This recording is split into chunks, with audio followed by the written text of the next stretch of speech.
Alright everyone, so for the next 3 days, I'm going to be surviving alone in what's said to be the most feared forest here in Australia, the Pilliga. So throughout this adventure, I'm going to have to catch my own food, build my own shelter, and survive the cold nights in a place that a lot of people won't even camp in. But why is the Pilliga said to be the most feared forest here in Australia? I'll tell you. So the Pilliga is a giant section of forest located in central New South Wales here in Australia. It's what I consider to be the beginning of the outback. And you know, it's a very important ancient place with some of the sandstone caves here dating back over 150 million years. But these days, this land is said to be home to hundreds of species of mammals, birds, and reptiles. But it's not the highly venomous snakes or the giant feral pigs that strike fear in people when they hear the name Pilliga. Many people over the years have gone missing in this forest, and many others report seeing giant unknown creatures while driving and trekking through this area. And sightings of them date all the way back to the late 1700s. So around that same time when the first fleet arrived here, they were told by the indigenous people of this land about the hairy man of the bush, a 6, 7, 8 foot ape-like creature that lived here. And you've got to understand that at this point in time, it was really unknown what was out there. And although they were skeptical and actually refused to believe them, it wasn't long until sightings of these creatures started being regularly reported around the ports that we were building in Brisbane, Sydney, and Melbourne. And believe it or not, during the 1800s, these sightings were so prevalent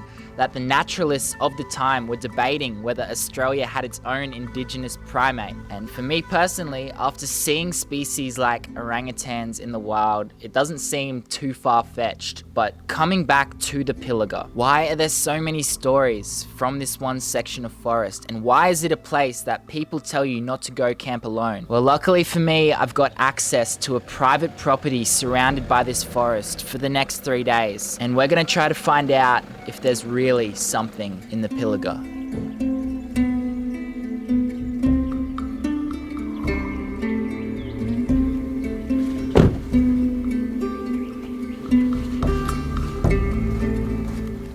So this 3-day challenge has just begun. I've left my car. I'm going to be coming back to it in 3 days' time. We've got something pretty exciting planned for the third night that we're out here as well. But what we're doing right now is we're actually walking through these little sandy cave systems, and we're making our way back out to the bigger river.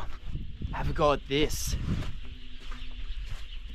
So you can see there's tracks on the floor everywhere, but this, and look at this one. True, this is where big feral pigs have been sitting, digging around in the floor, trying to get bugs, anything that they can eat. They're a feral species. They're introduced here in Australia and they destroy everything. Wouldn't even mind running down a pig later on. Maybe not to eat, but just for fun.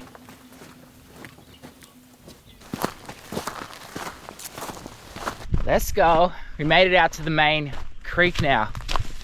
I forgot this. And it just keeps on going. And we're just gonna keep following it down. All right, let's see what I got in my bag for the next 3 days. All right, so for a place that's as remote and supposedly scary as this, I haven't actually bought too many things. I don't have anything to sleep in, so we're gonna have to find a place that feels safe to actually sleep tonight. But the main reason I wanted to come out here is because there's so many different species that call the Pilliga home. And hopefully, with these trail cameras, we've got a few of them in my bag, we'll be able to get them on camera. Just walking up this creek right now, there's so many tracks littered throughout this little sandy bed right here, and hopefully we'll be able to film them a bit later on. Trail cameras, number one. We've got a little water bottle with a life straw in it, so whatever water we find around this creek system, we don't have to worry about boiling it. We can just put it straight in that and it should be good. Probably the most important thing that I would not have come out here without is this big knife right here. Now it's really old and rusty, you can see, but it's the biggest knife I had, so I'm gonna keep that on me at all times. Hopefully we don't have to use it. We also have a first aid kit with a flint and steel in it so I can start a fire later on. We're on our private property in the Pilliga. Now we also have some fishing line that we're gonna use to hopefully try and catch a fish. And that's everything that we've brought out to the Pilliga for the next 3 days. So Let's start walking up the creek, exploring this area. This is crazy. So I've walked maybe 200 meters down the creek, and already I've seen emu footprints, kangaroos, wild dogs, scrub bulls, foxes and cats, feral pigs, and also goats. And that's just 200 meters of walking up this creek. It'd be cool to see if I can spot any feral species. All right, we're gonna set one of these trail cameras up just in this little gully right here. Hopefully something walks through. There's lots of tracks, lots of pig and emu tracks. So we literally just leave it like that. And here we go right here. Here's the first animal of the trip here to the Pilliga. Little bearded dragon. Look at him, so cool. Very dark colored dragon, this one as well. Perfect for heating up. Seeing as he's a cold-blooded animal, as soon as that big bright thing comes up in the morning, he'd be out in the sun warming up for the day. But he's actually taking cover at the moment because it's about 32 degrees out here, middle of the day, really hot. I'm surprised that this is the first animal that we've actually found out here in the Pilliga. So many tracks, such a remote place. I think at night it's gonna be easier to find a lot of these animals, but stoked to find this little fella right now.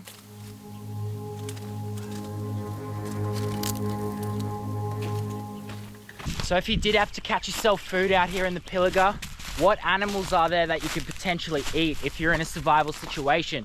There's no shortage of feral pigs out here, wild goats. Honestly, I don't think I'm gonna try catch a wild goat. I'm gonna try catch 5 of them.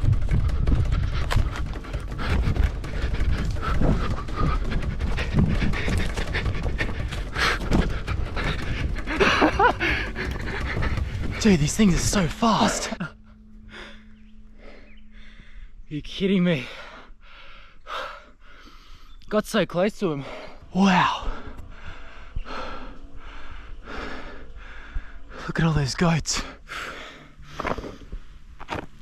Nice view though. I don't know if I can afford to waste any more energy trying to catch wild goats.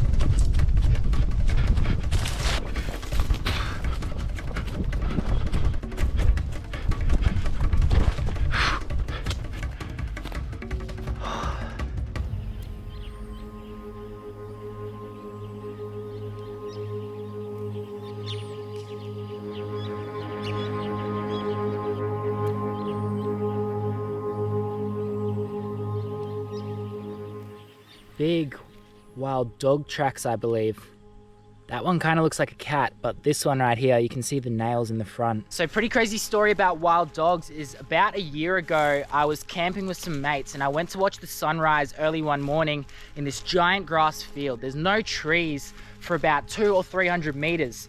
And I was sitting down filming the sunrise. All I had on me was a camera with a tripod on it. I was barefoot and I'm sitting down in the floodplain like this, and I hear footsteps behind me, turn around, and there's these 2 dingoes that have just snuck up on me. They're not massive animals, but they were very skinny. You know, dingoes are pretty skinny animals anyways, but I think that these ones were hungry, and they got to the point where they decided, hey, we're gonna go attack this guy, or try to attack him, because we need food. So for about 10 minutes, they're trying to bite me on my ankles, circling me out in this plain. I'm yelling at them, throwing whatever I can find on the ground at them, and there's no trees inside at all. And the thing that you have to remember with dingoes, right, is if you start running, they're going to attack you straight away. So you got to stand your ground, slowly back until you can find something like a tree to climb up. And this was going on for, no joke, 10 minutes of me backing up slowly, yelling at these dingoes, nearly getting bitten on my bare feet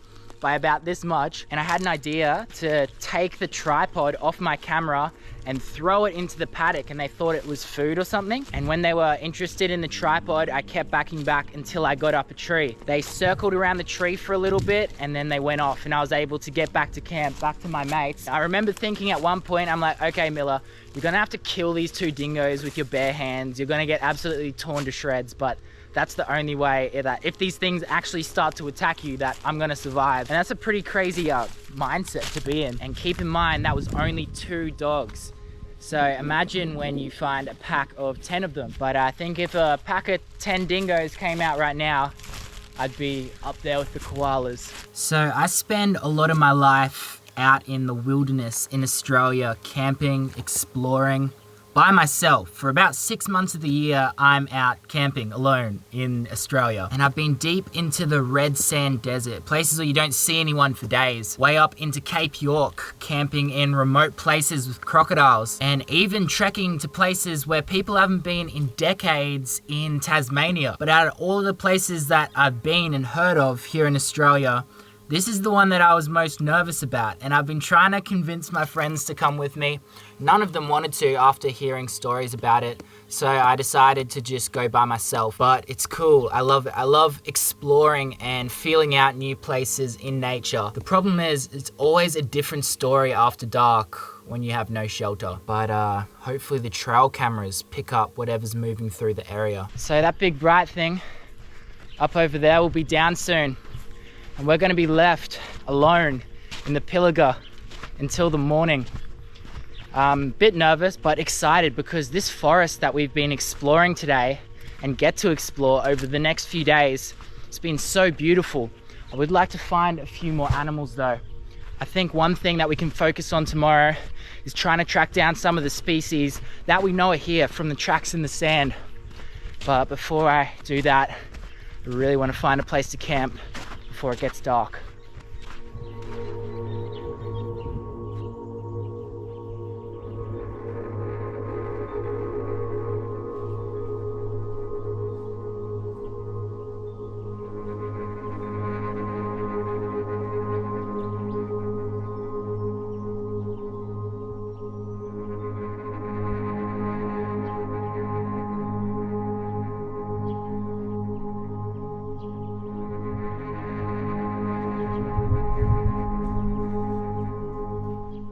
Knew it was only a matter of time before we saw a big emu. Funny thing about that as well is I actually heard them vocalizing before I even heard them walking through the bush. They're making this really big, deep noise with their throat.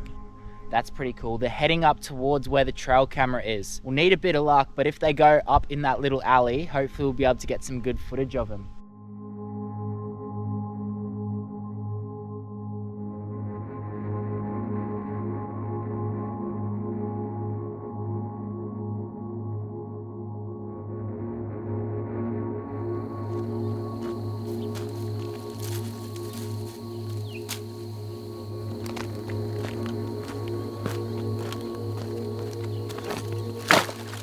So normally in a place like this, I'll go spotlighting at night because a lot of creatures around this area would be nocturnal. But I'm just trying to suss out the vibe of this place first. I think tomorrow night we might go for a bit of an explore up one of those creeks and see if we can see any animals. But for now, the sun's setting here in the Pilliga and I'm gonna make a fire with this little flint right here. So the reason why we moved away from that creek is because the creeks around this area are like highways that all these animals are pushing up, and I don't want to run into a big mob of pigs as I'm sleeping. So we moved just up from the creek. It's just down that way, but we found a nice little flat patch. And let's get this going. There we go.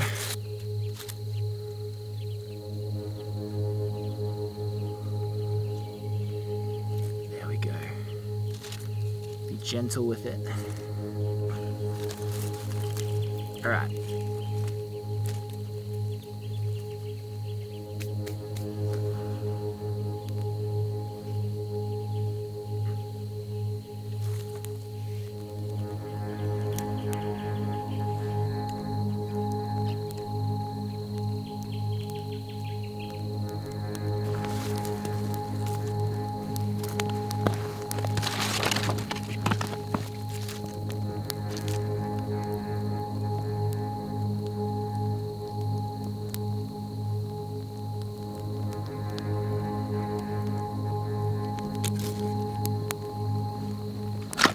And the scary thing about this bushland at the moment is there must have been so much rain out here because it's very green and you can't see more than 10 meters into the bush. I'm getting good vibes so far, good vibes from this place, so that's something.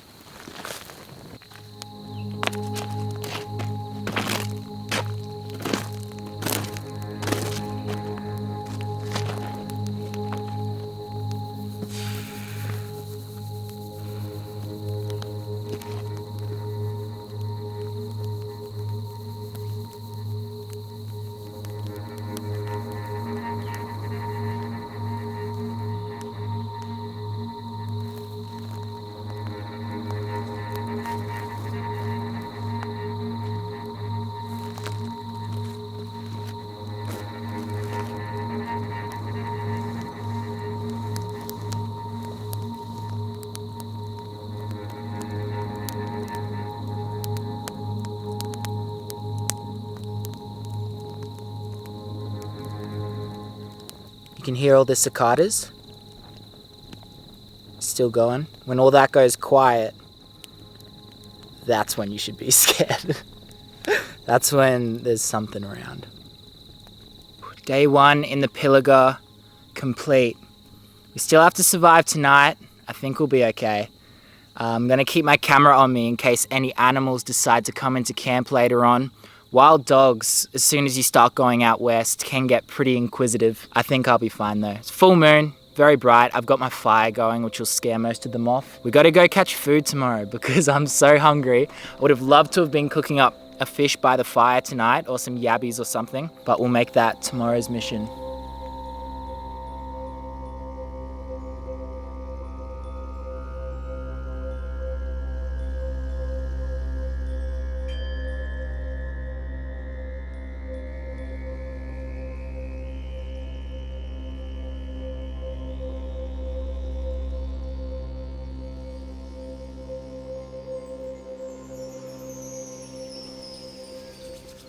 Alright, we survived. It's about 5 o'clock in the morning at the moment, and it's freezing. I let the fire go out not too long ago, but I'm keen for that sun to come up, that's for sure.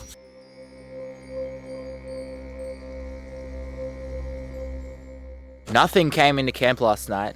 Set a trail camera up around camp and nothing came around this area. I felt safe, but what I'm keen to do is once that sun comes up, I'm gonna fly the drone around a little bit and then we'll go check the trail cameras, see if there's anything on them.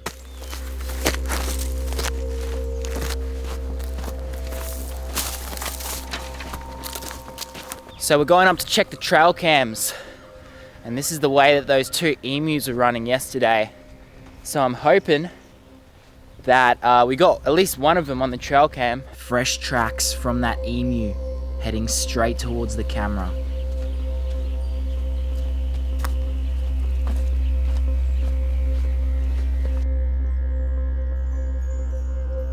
And there we go, 2 big emus. Emus remind me of the outback and are known for living in very harsh environments. We still got one more trail camera, we'll go and check that one as well.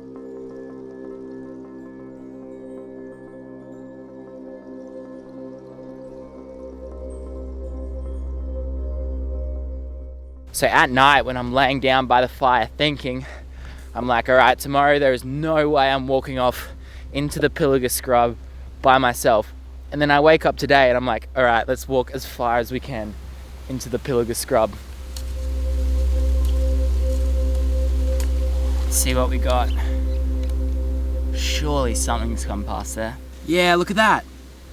That's some better footage of an emu. So the water source I've been collecting my water from is just down this way. So I thought that all of these animals would be hanging around here. What else we got? Big kangaroo as well. Nice sized fella, would have been drinking out of here too. Kangaroos and emus. Can't get too much more Australian than that. I say we try catch some bait, dig around for maybe some bugs or worms in the ground, and then get a little hand line out there and see if we can get a fish out of this little river system. So far, although we found a water source that we can drink out of, all the other places are too small to actually hold any fish in them. So what we're doing today is we're gonna go out and try find a bigger system. We're just creeping up this little swamp area, seeing if we can see any fish on the surface. If there is carp in here, you should be able to see them.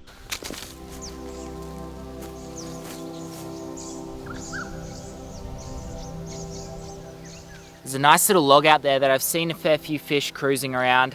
I think that they're carp, but wherever there's structure like that, there should be some other fish there as well. Got the little hand line, I'm gonna jump out and hopefully we can get some breakfast.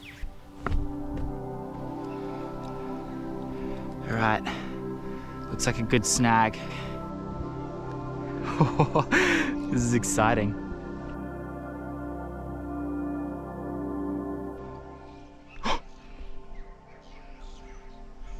Yep, there we go.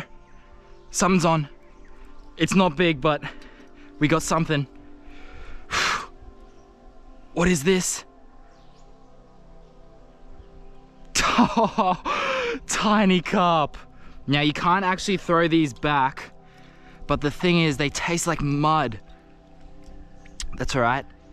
Get up here, mate. Take a look at that.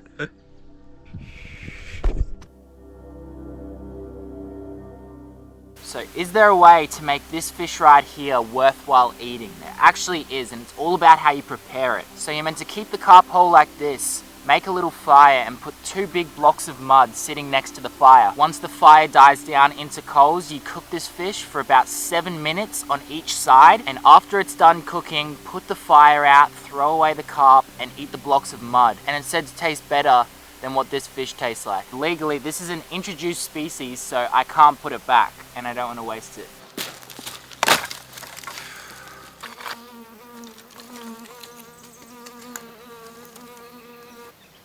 I can't believe I'm about to eat a carp. Looks like a goldfish.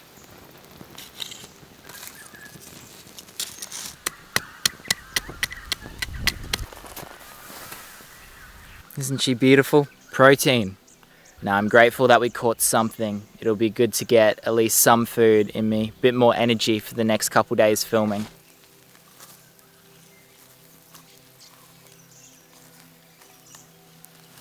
I'm actually kind of keen to taste it. I heard so many bad reviews.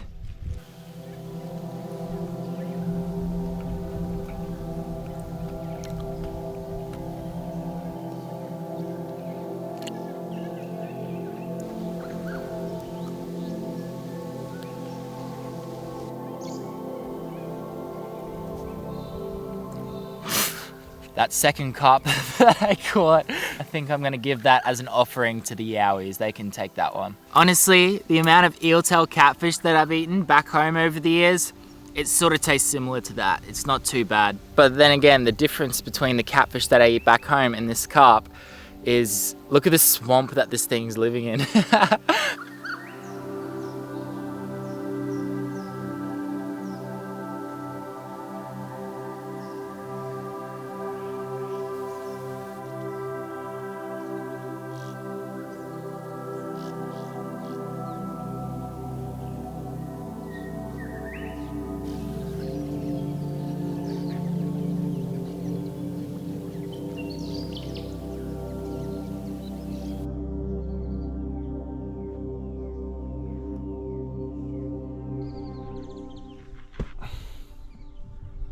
About an hour left till the sun's down again. Night 2.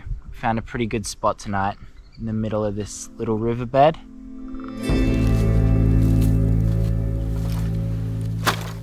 These are all sticks that I've collected before this actual challenge, so we'll be able to burn them through the night. Love having fires in the sand. It's the best. So far for me, this forest has been amazing. Not too many animals. I would have liked to have seen a lot more animals, but I mean, it's what it is. It's a very dry place and harsh environment for animals to live. So I found a really good and what felt like a safe camp spot last night. The only thing was I was sleeping on rocks, which is fine for one night, but I woke up a bit sore this morning. So now we've relocated to some luxury right here. Some premium sand. Actually the best to sleep on.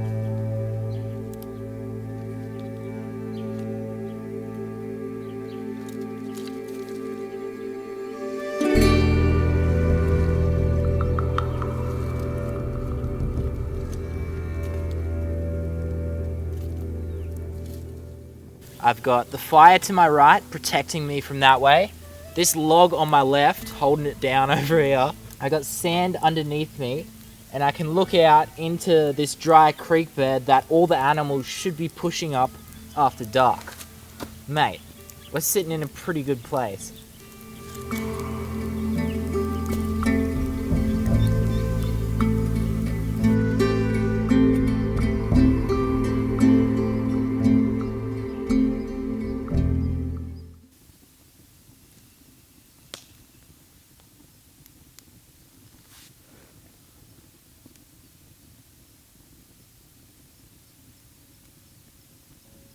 Already something coming through the bush over there.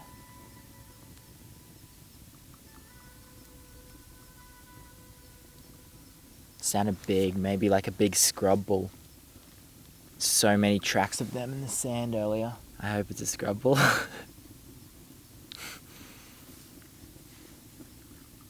Fire's cranking though.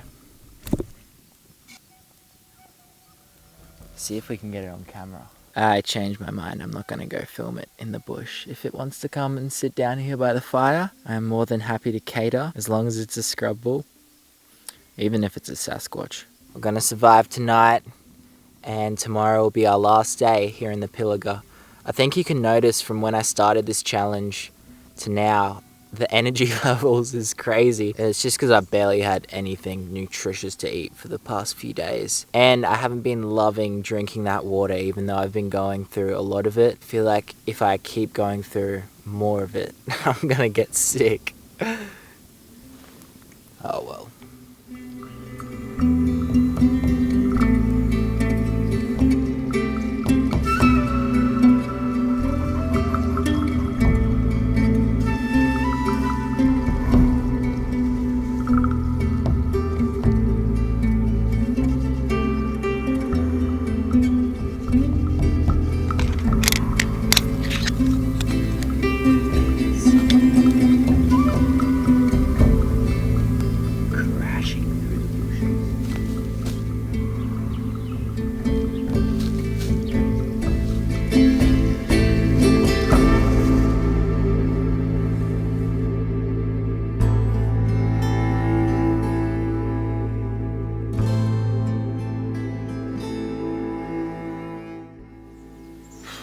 Alright, sun's coming up.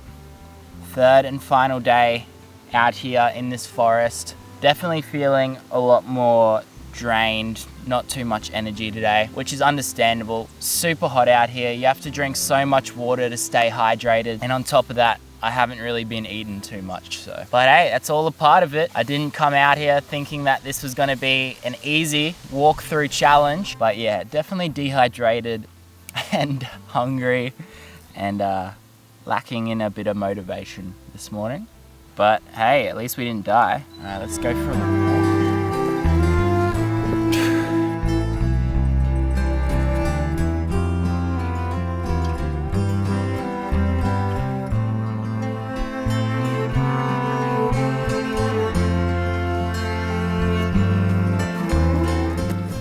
So my advice, if you're gonna come out here, is to one, bring a friend out here for sure, but also don't walk too far into the bush, because you can see how so many people go missing out here in this forest. No matter what angle we're facing, it looks the same. So yeah, very easy to get lost, and you wouldn't last too long out here with the lack of water, that's for sure. I'd give you a couple days max.